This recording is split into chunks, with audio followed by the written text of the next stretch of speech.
Hello and welcome to the first English Today business DVD.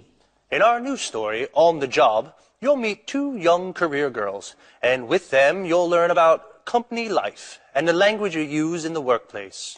In each DVD, there's a program that focuses on job skills and describes modern business strategies that will help you to be successful at work. In this DVD, there are 5 episodes of On the Job, followed by the business skills program that looks at brainstorming techniques. Then we'll look at how to talk about work, how to describe a company, its organization and its development. Finally, we'll look at how to talk about markets. So, enjoy your viewing. Oof. This report is so boring. Numbers, accounts and statistics. I hate it. I'm an artist. When I was younger, I used to write short stories, novels, poems, and I was good at it. What has happened to my inspiration? What am I doing here? A publishing house. That's where I would like to work. Okay, Victoria, stop dreaming. Let's get back to the report. The boss wants it on his desk at 5 this afternoon. Oh, isn't there anything more interesting to do? Like listening to some good music.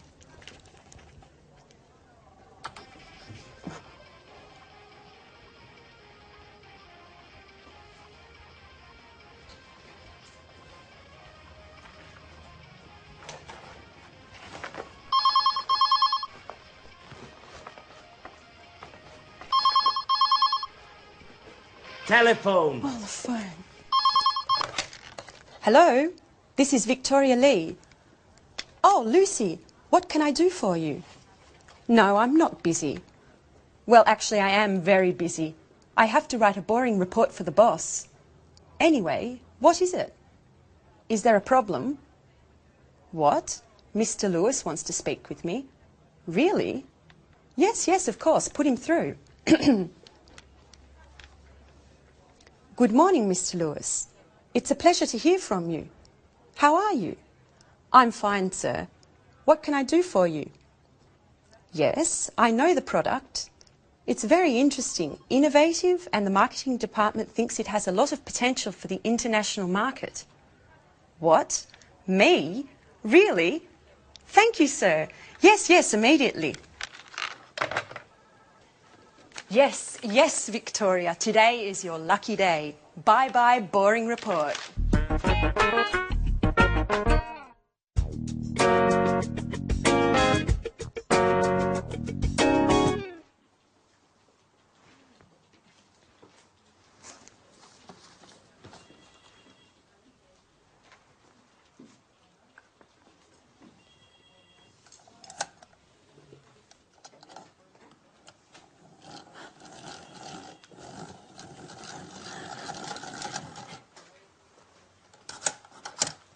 So, you are Anne Baxter. Yes, I am. I'm sorry. Really, I'm so sorry. Nice to meet you. I'm Mr. Stevens. How do you do? I'm so sorry, Mr. Stevens. Anne, please, sit down. It's all right. How are you today? I'm a little nervous. And this isn't a good start. That's all right. Well, Anne, where are you from? I'm English. I'm from Oxford. Great. A true Brit. Can you speak any other languages? French, German, Spanish? I can speak French, a little Spanish, and a few words of Italian. My sister is in Rome studying history of art at university. Okay. Very interesting. And can you use a computer? The internet? I'm not a genius with the computer, but I can use one. Great, Anne. I have your CV here, and I see you already work here. What do you do exactly? I do this and that. I usually work from home. I have an office in my room with a big desk and 2 chairs and... Fine. That's fine, Anne. Do you live alone? No, I share a flat with my Australian friend Alice. And there's a new flatmate now. His name is Jack. He's from New York. He's very nice. That's fine, that's fine. Great, and you're very well prepared. You have a good education, and you're very precise. You're just the person for this internship. Oh, thank you, Mr. Stevens. Thank you so much for this opportunity.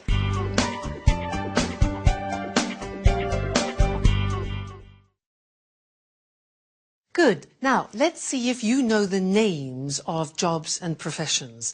I will mime a job and a profession. You try and guess what it is. All right? Number one. What's this? What's my job? Ladies and gentlemen, what would you like to eat this evening? What am I? A waiter. Exactly, a waiter. Now, this one, what's my job?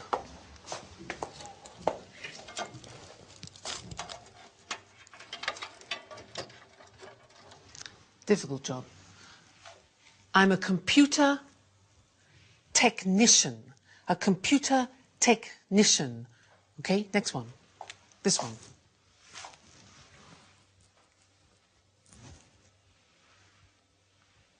What's my job? No, I'm not a policeman. I'm a policeman. A policeman. Be careful of the pronunciation. Next. What's my job?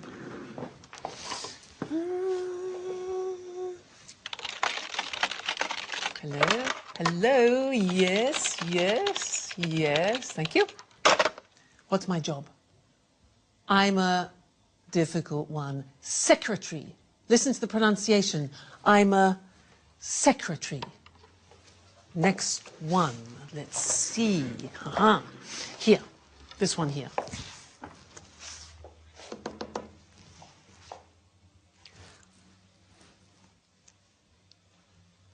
What's my job?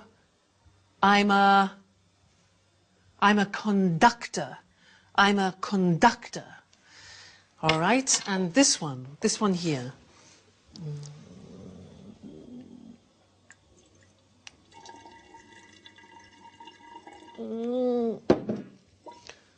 I'm a scientist. Again, a difficult pronunciation. Scientist. This one here. That's 78 for the chips, and then 30 for the chicken. That makes... that'll be €79, madam. Thank you. I'm a cash assistant. A cash assistant. All right. Next one. This one here. Follow me. You see this beautiful monument that we have in the city of Florence is the Duomo. What's my job? I'm a tourist guide. Listen to the pronunciation. I'm a tourist guide. This one, this is difficult. Ladies and gentlemen of the jury, I believe that this man is innocent. My job? I'm a lawyer. A lawyer. Next, this one.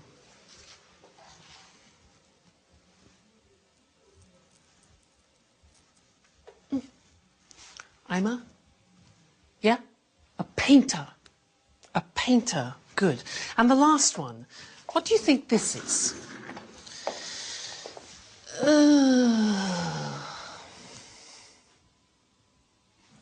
I'm retired. I have no job. I'm retired. So, what's your job? What's your father's job? What's your mother's job? Well, let's look at the screen together and check the spelling and the pronunciation of the jobs we've just looked at. All right, so here's the screen. Good. The question is, what's your job? So, the first one, I'm a waiter. Where does a waiter work?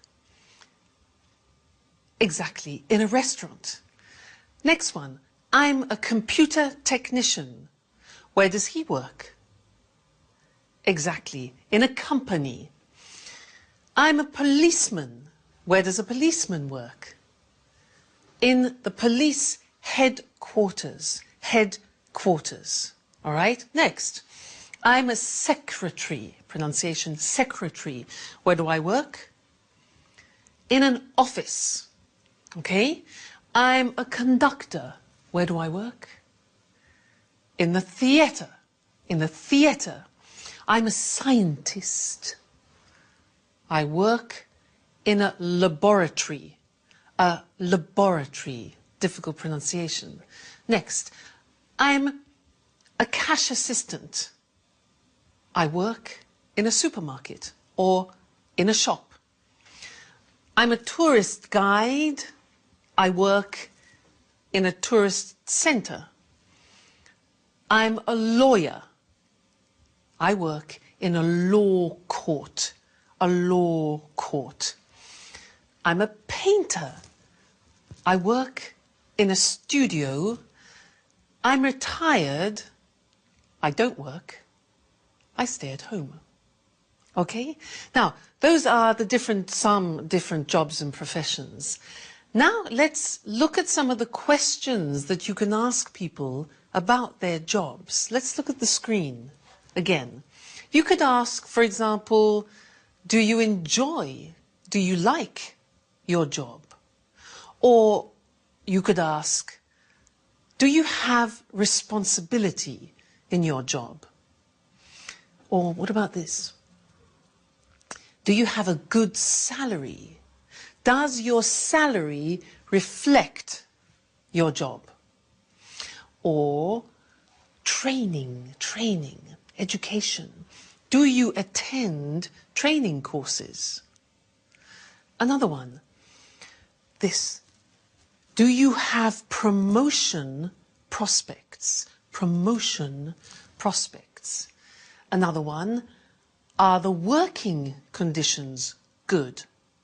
Are the working conditions good, like holidays, for example? Then, do you meet a lot of people? Do you meet a lot of people?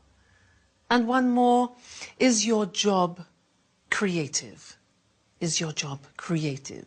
So some of those are the questions you can ask in conversation, talking about jobs. Good. Well, that's the end of the first lesson, and I look forward to seeing you in the second. Bye.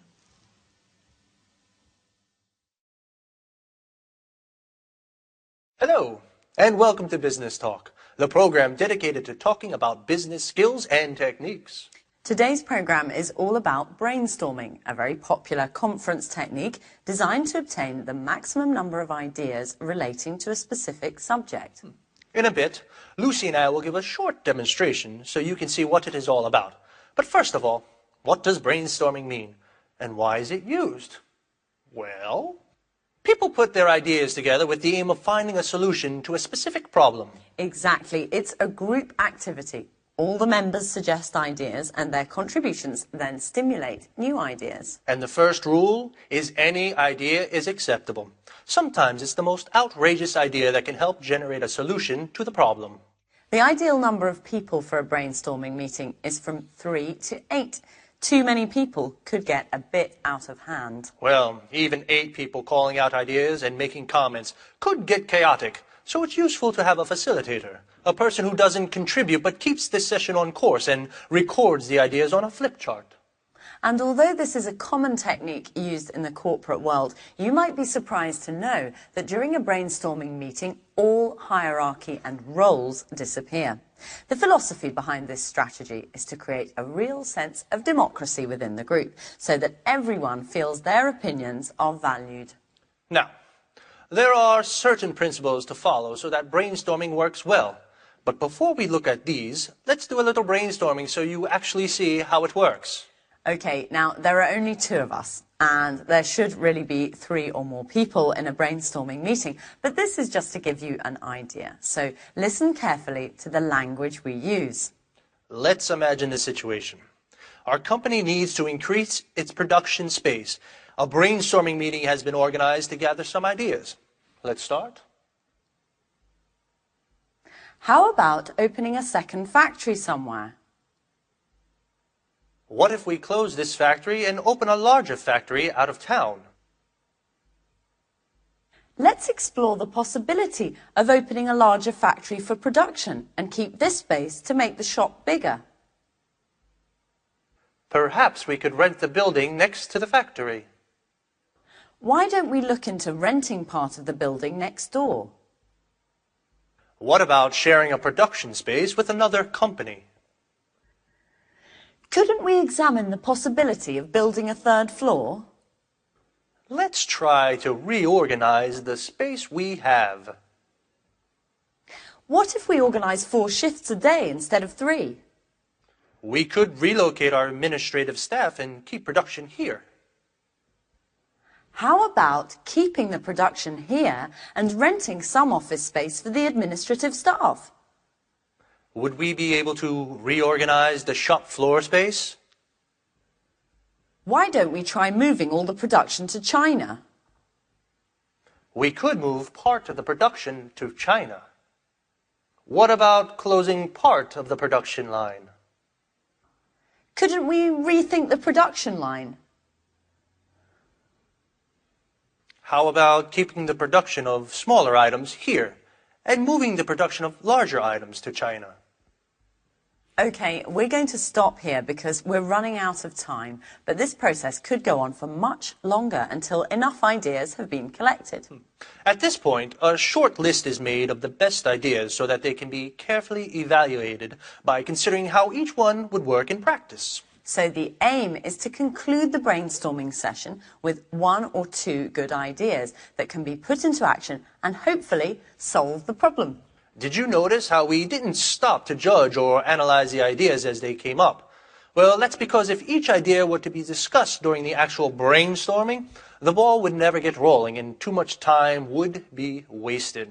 Another thing you may have noticed is that Lucy came up with an idea that had nothing to do with increasing the production space. She suggested working 4 shifts instead of 3, which wouldn't solve the problem of space at all.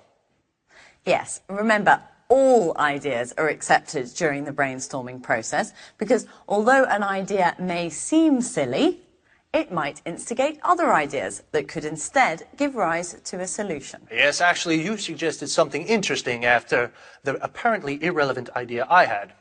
Well, I'm afraid our time is up for today. See you soon. Bye-bye.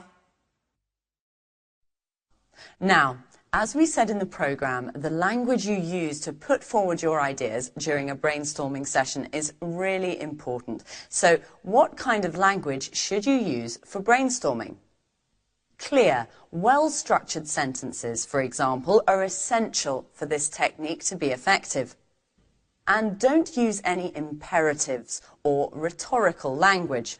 Remember, the aim is to create democracy within the group, and everyone should feel that their ideas are valued. Do you remember how we make suggestions? Let's, how about? These are the expressions we use in a brainstorming session. These expressions open the way to more suggestions and encourage other members to participate. Let's look at some of the structures we used during our brainstorming session. How about opening a second factory? What if we open a larger factory out of town? Perhaps we could rent the building next to the factory. Couldn't we build a third floor? Let's try to reorganize the space we have. Would we be able to reorganize the shop floor space? Why don't we try moving all the production to China? We could move part of the production to China. What about closing part of the production line? Notice how all these suggestions promote group collaboration. Brainstorming is a group activity, so it's important to make everyone feel part of a team. Okay, now let's see if you've understood. I'm going to make some suggestions as though I were in a brainstorming meeting. And then we'll see which are tentative suggestions and which aren't. Ready? We could rent another factory. Let's build another floor. I think we should close part of the production line. How about moving production to China? Why don't we try relocating the administrative staff? In my opinion, we should open another factory. Couldn't we reorganize the space we have? So, of these 7 ideas, 2 are not actually suggestions. Which 2?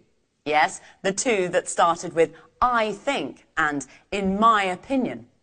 It's essential that in brainstorming you don't try to assert your own opinion. What's important is to work as a team. Try to limit the use of I and use we instead.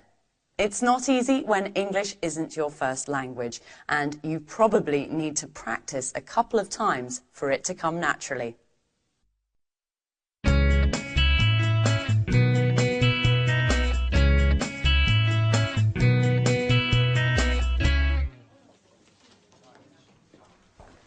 Right this way. And this is Gary. And this is Rachel. Hello. Hi. Pleased to meet you. Rachel is a very important team member at our publishing house. She knows everything about the company. Thanks. She was our first employee in 1985. 1985. And she can answer any questions you may have. Okay, Anne, you're in good hands. Have a productive day. Oh, all right, Anne. Are you ready? Well, Mr. Stevens founded this publishing house in 1985. Oh, just a moment.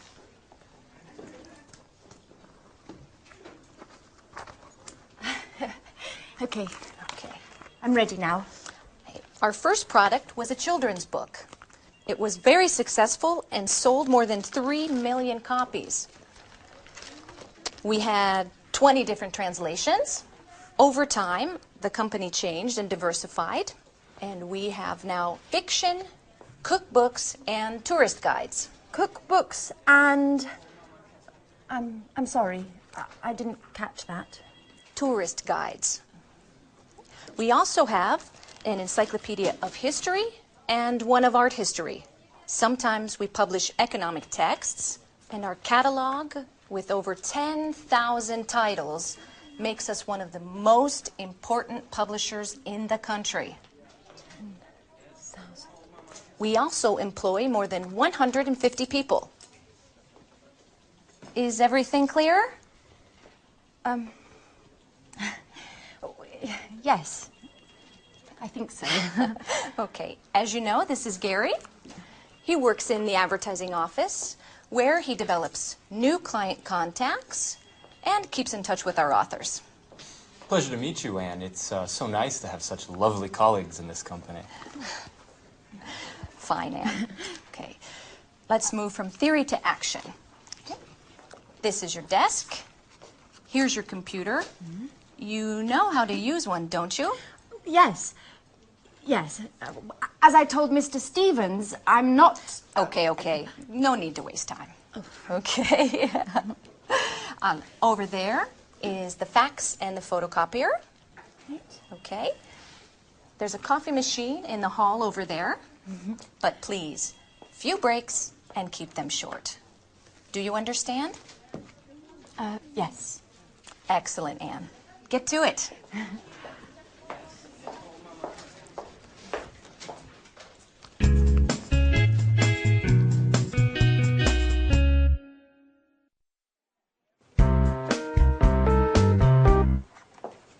Oh, good morning, Mr. Chang. Excuse me, I was just rearranging my office. Take a seat, please. Thank you.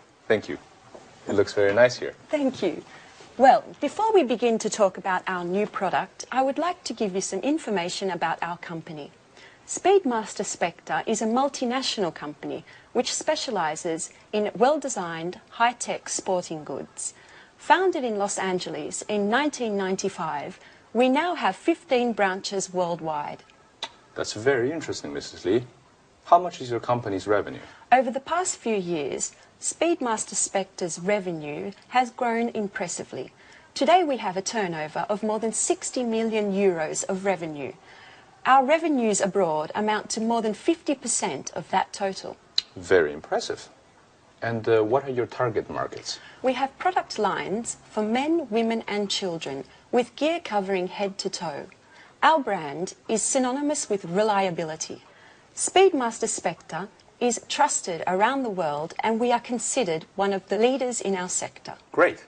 So, what can you tell me about this new product? This is a revolutionary new tennis shoe. It's extremely durable thanks to our high-quality materials. We're interested in the Southeast Asian market. We believe that these shoes are the right product for that market. And where are they manufactured? Right, that's our strength. We have factories that meet all work standards and regulations in the countries we would like to target. And what is your role, Mrs. Lee? In the past, I was responsible for the Southern European market. Just last week, I took on a new role to test and distribute our products into the Chinese market. It's a very challenging position. That could deliver positive results. Together we can do great things, Mrs. Lee. Well, goodbye, Mrs. Lee. This meeting has been very profitable for both of us. Let's talk soon. Thank you, Mr. Chang. And yes, let's meet again soon. Great. Bye-bye.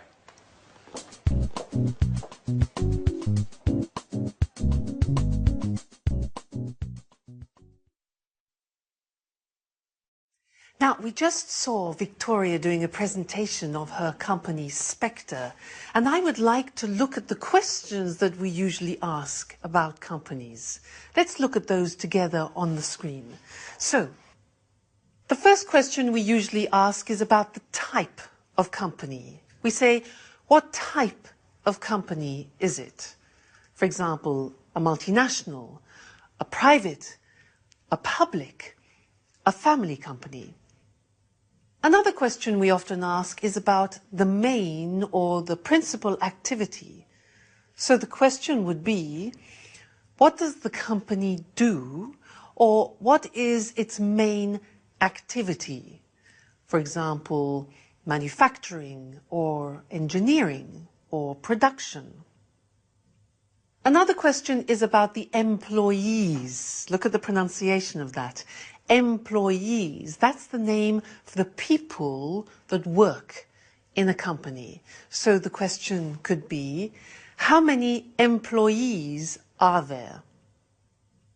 Another question we often ask is about subsidiaries or branches, which are small companies directly linked to the main company. And the question could be, does it have any branches? Does it have any subsidiaries? Another question important for us is the location.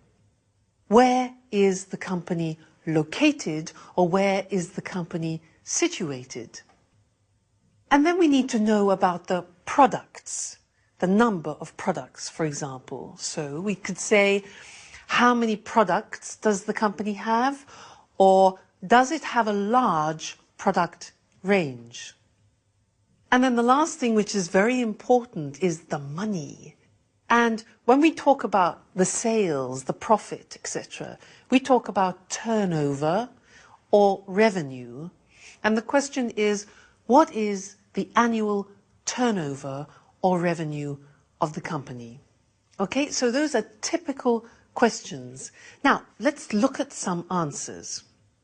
In order to do this, I want to compare Spector, which Victoria works for, and then I want to look at the company that my brother owns, because my brother has his own company. He's the owner-manager of the company. He's the director. But it's very different to Spector. So let's look at the difference between them, and let's look at the screen. Now, if you can see, Spector is a multinational company. It's a very big company. But My brother's company, which is called Decorate,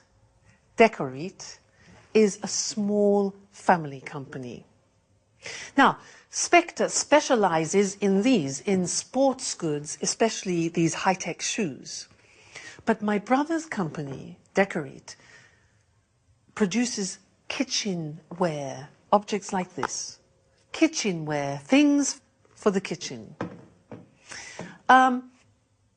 The employees. Now, in Spectre, they have 1,500 employees. It's a big company. But in my brother's company, there are only 37 employees. Then the branches. Well, Spectre is a multinational. It has 15 branches and factories abroad. But my brother has only one head office. What about the location? Well, Spectre is located in America, in Los Angeles, but my brother's company is located in Manchester, in England. Then, the product range, well, Spectre, this company has many products. It has 140 products.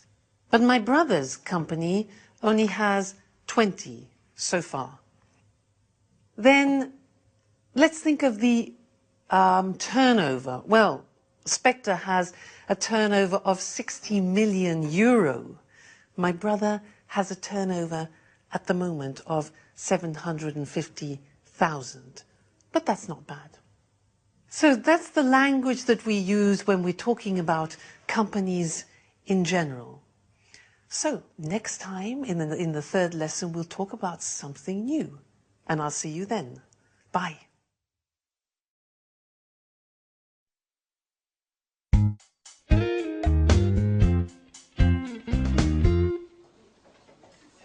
Good morning.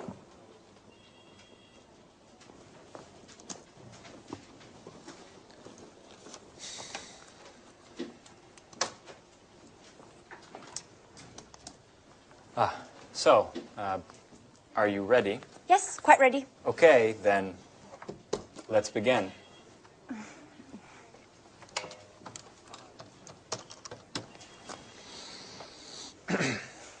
Hello, my name is Gary Reynolds from Pilgrim Publishing. May I speak to Mr. Jones? Mrs. Jones, how are you? And how is that wonderful apple pie of yours? I'm fine, thanks. Certainly, I'll hold. With a wink and a nudge, you can get whatever you want, even imaginary apple pie. This author is too important for us. Right. Hello, Mr. Jones. How are you? I'm fine, thank you. I wanted to know if you are interested in contributing to a new cooking guide that we have to bring out soon. Yes, it's a 6-volume collection of recipes to fit the needs of all tastes, with a detailed photo guide for preparation and cooking techniques. And we have to have the materials by the end of next month. Right. Exactly. Sure. Of course. Yes. Excuse me. Could you hold on for a moment? Anne, that's enough. Stop now. I can't concentrate. Oh, sorry, Gary. Sorry. Yes. As I said earlier, if you accept, I can send you a copy of the contract that you should sign and return. No, I'm sorry. We can't wait until next Tuesday. Well, I'll have to check with my boss. I need to ask Mr. Stevens if we can organize a meeting for next week. In the meantime, do you need any prep materials? No problem at all. I can send you an email immediately. Okay, goodbye. It was a pleasure speaking to you.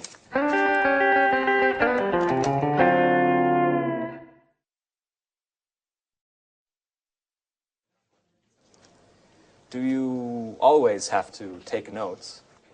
Yes, I do. I have to learn as much as I can, and there's so much to learn. I study my notes every evening. What a model colleague. You're so serious, so diligent, and an absolute nut about cleaning. Truly an asset to this company. You're making fun of me. No, of course not. It's such a shame. Such beautiful eyes shouldn't only read all the time. Come on, Gary, stop it. Let's get back to work. Okay. I mustn't pay you any compliments then. So, Ms. Baxter, can you give me the notes from my conversation with Mr. Jones? Okay. So, you said to Mr. Jones that...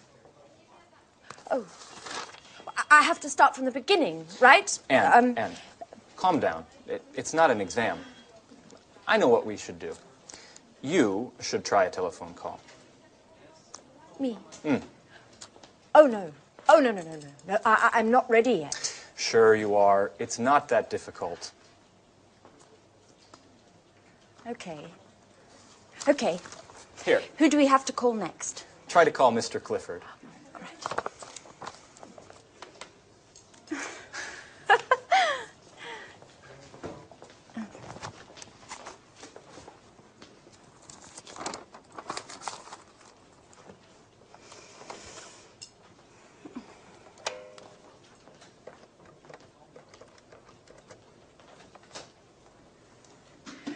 Hello, this is Anne Baxter from Pilgrim Publishing. Please may I speak to Mr. Clifford? Oh, I see. All right, thank you very much. Right, goodbye. Well, what happened? Well, Come on, tell me. I dialed the wrong number.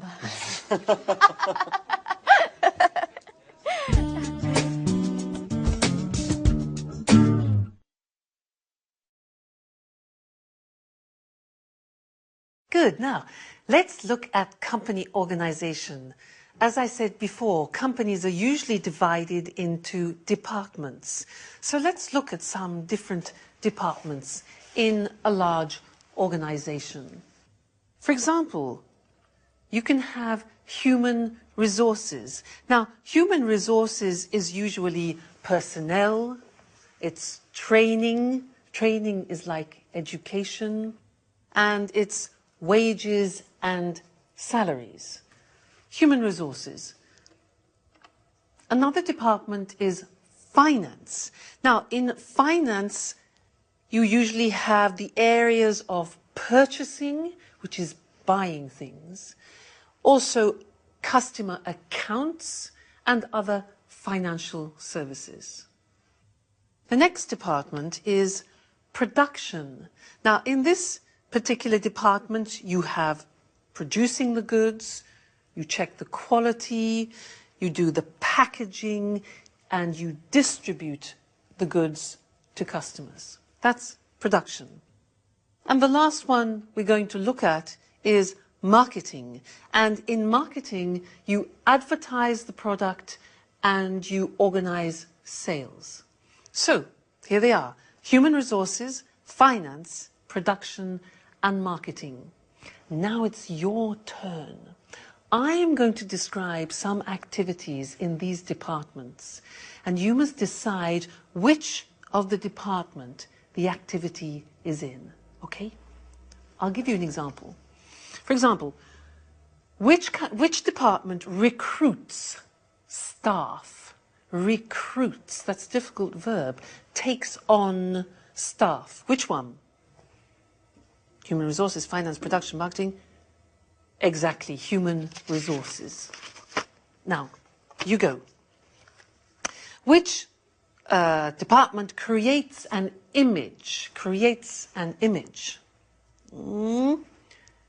Marketing. Good. Next one. Which department manufactures and produces the goods? Oh, it's easy. Production. All right. Next one. Which department, very important, pays salaries? Salaries. Human resources, exactly. Next one. Which of these departments packs the goods in boxes and in crates? Which packs the goods? Packaging. No. Marketing, no. Production, exactly. It's production. All right. Next one. Which of these prepares invoices? Now, do you know invoices? Invoices are like the bills that you send to customers or suppliers.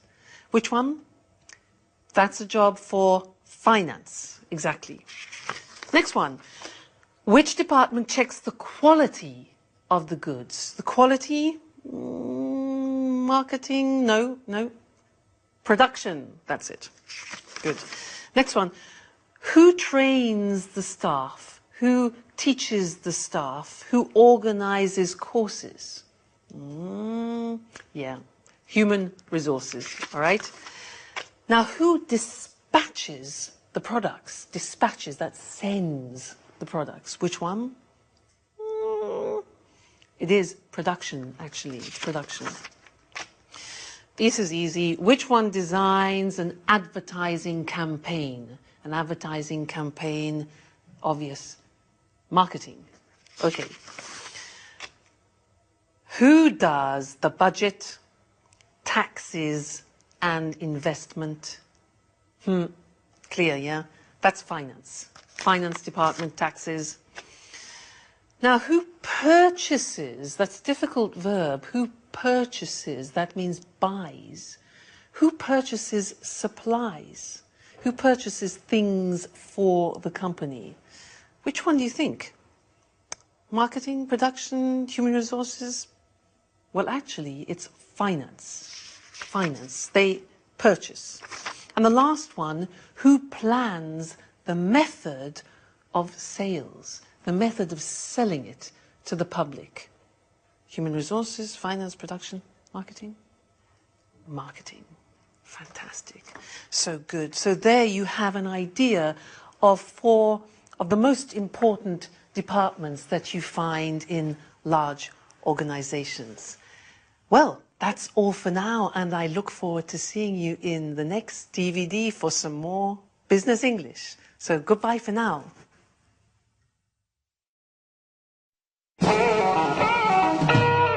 So, Mr. Stevens, may I begin to explain our typographic services? Just a moment, Mr. Richardson. I'm still waiting for our new intern. She has a lot to learn, and I think our meeting would be very useful for her. Good morning. I'm sorry I'm late, Mr. Stevens. Never mind, Anne. Anne, this is Mr. Richardson. How do you do? Good morning. Anne, I see you've had your hair done. Very nice. Oh, thank you, Mr. Stevens. It looks like you were out late last night. I hope you had fun. Were you at a party or perhaps a club? Oh, no. I was at home. Actually, it was quite a difficult night. Anyway, I don't want to bore you with my personal problems. Right. So, Mr. Richardson, tell us about your typographical services. Founded by Charles Emerson, Montex has been active in the typographic market since 1985. From the beginning, we have been known for our innovation and high-quality products. Mr. Emerson's children, John and Lucy, have continued the tradition by improving and enlarging the family business. The first Montex office was located in Russell Street. Oh, Russell Street! That's where the flower market is. I went there just the other day and bought 2 beautiful yellow orchids. I'm sorry. I'm sorry, Mr. Richardson. I didn't mean to interrupt you. As I was saying, over the years and following changes in the market, our company has diversified and extended its line of products. We've purchased the latest technology, offering our customers the best package available on the market today. In 2000, we moved to a larger office space in order to improve production. Our new headquarters are located in Rodney Road, And we have approximately 55,000 square metres at our disposal. Well, that's a huge space. Yes, that's right. It's very big. Anyway, our first success was with brochures, marketing flyers, pamphlets and company catalogues. We also provided business cards and general printing services. Over time, we moved into book publishing as digital technology and expansions in the market gave us the skills to enter the market. Currently, we're equipped to provide highest quality publishing at an extremely competitive price. Our current capacity is more than 100 million pages per year.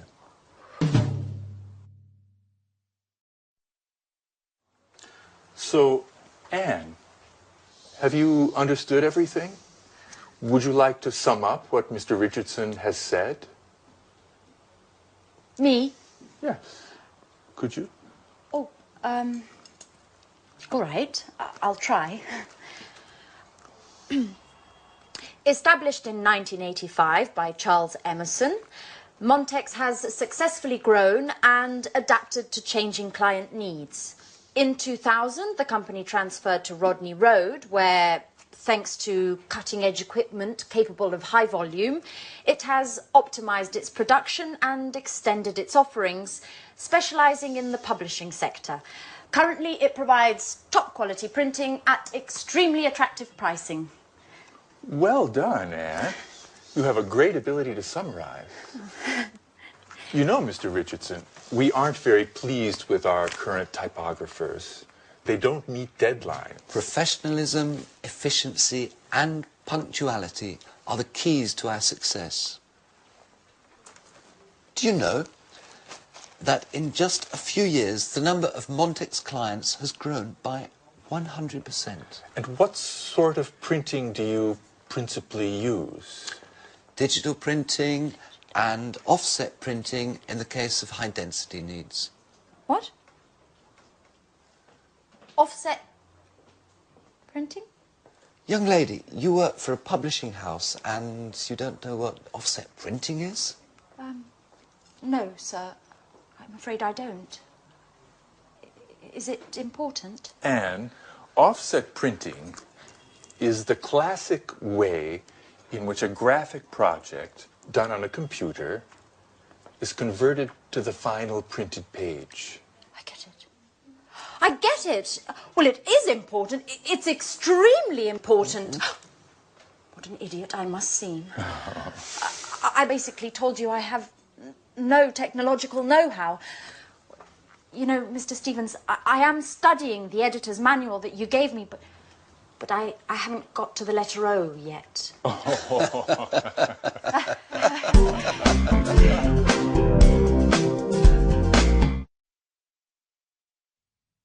So in that scene, you saw Mr. Richardson talking about the history of his company.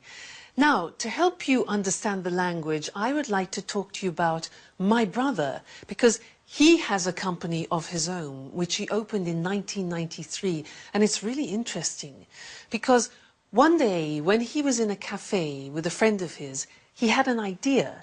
They were sitting at a table, and between them they had an object, something like this. It was transparent with petals inside it. And he thought, well, wouldn't it be fantastic if they could fix that idea? So what he did is he designed a prototype. This is the example. And he made the first prototype of plexiglass. And you can see inside there are real natural objects in the plexiglass. Then he did some market research to see if people would like objects like this. And he found some potential customers. So then he looked for some suppliers, people who would sell him the plexiglass. Then he needed the money. So he asked some banks for financial support, and he set up, or he established, a company. He formed a partnership with his friend, and then he invented a name. Now, the name of the company is Decoreat. So it's decor, which is like decoration, eat, which is eat, Decoreat. Then he rented an office, he hired a secretary for administration, and he launched the first product. Now, that was in 1993, and the company has now developed a lot. And let's look on the screen, because it's interesting. When you talk about company history, you use the simple past tense. But when you talk about how a company develops, we move into the present perfect. Now, let's look at the screen and see how my brother's company has developed. Well, the company has grown. It has expanded. And the sales has increased a lot. Sales have increased a lot. Now, they needed more people, so they have taken on new staff. Probably about 7 or 8 new people. Then equipment. They have purchased new equipment because there's more production. Then the product range has developed. It has diversified, so you have more types of product than before. This was the prototype, and these are other examples. This plate here is another example of the products they have developed. So, product range has developed. Then the client base, well, they have increased now, and they have more distributors. That's good. The market now has extended from England to the whole of Europe. And as you see, investment, they have invested more in advertising and promoting the products.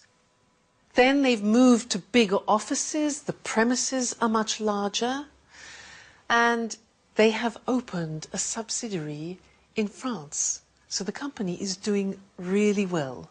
So that's some of the language to talk about company history and how a company expands. Good. That's the lesson for now, and I look forward to seeing you in the next one. Bye.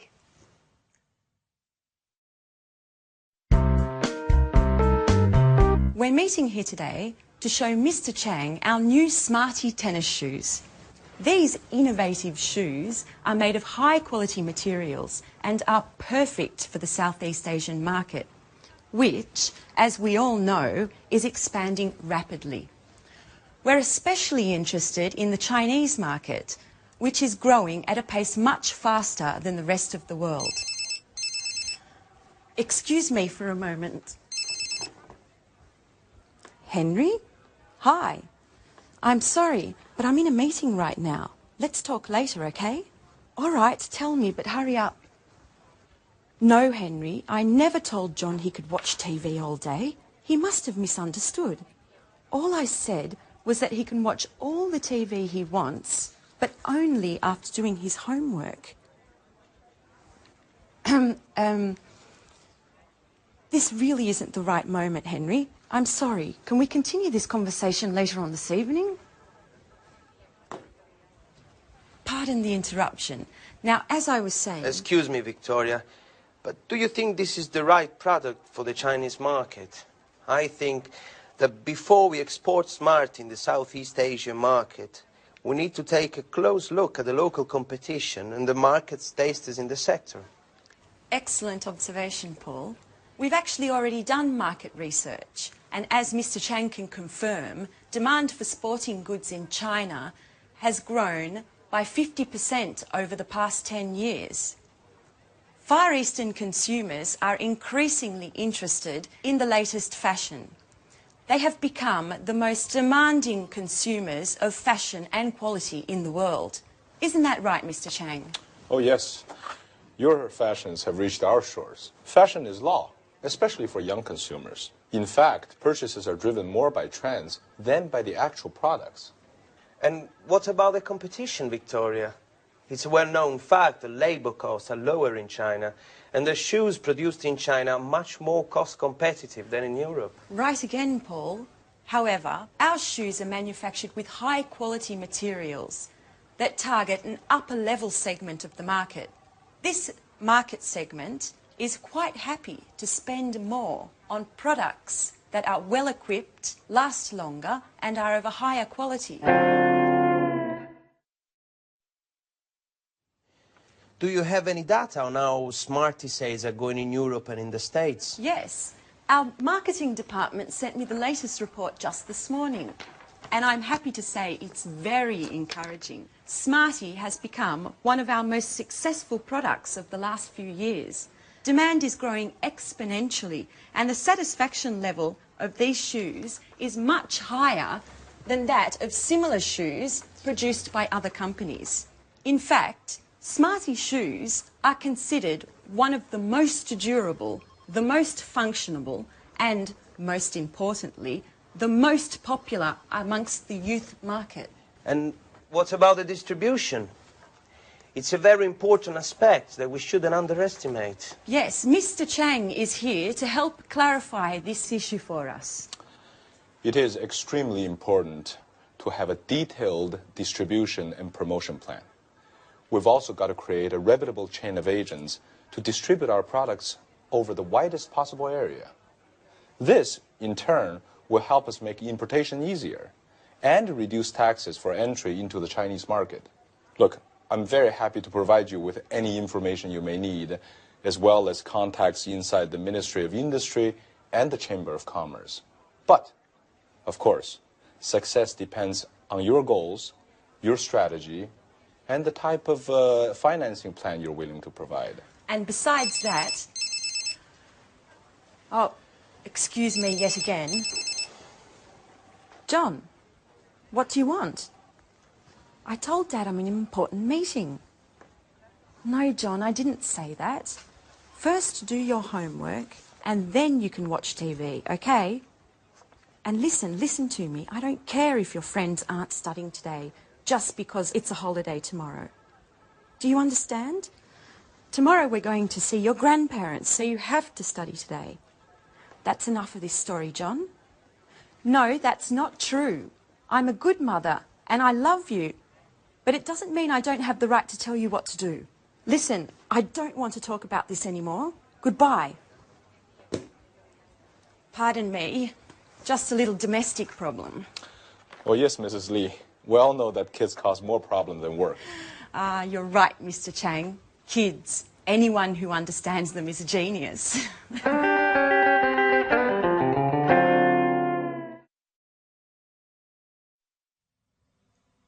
So in that scene, there were some examples of the language we use when we talk about markets. To help us understand that language more, let's go to the computer and see it. So, if a company wants to go into a new market, we talk about it as entering a market or even penetrating a market. Now, if a market has been there for a while, we say that the market is established or it's well established. But often, markets change. If they improve, we talk about the market situation growing or increasing. But if the opposite happens, we say that the market shrinks, it's shrinking or it's decreasing. However, if we find a change which is uneven, we say that the market is fluctuating, that it's changing. Or, if there is no change, we talk about the market as being stable. If the market is full and there is no more room to promote or sell your product as a company, we say that the market is saturated. So those are the typical words that we use when we describe markets. Now, also in the scene that we saw with Victoria, they talked a lot about China and Europe, the difference between the two areas. Now, China is an important country which is coming up.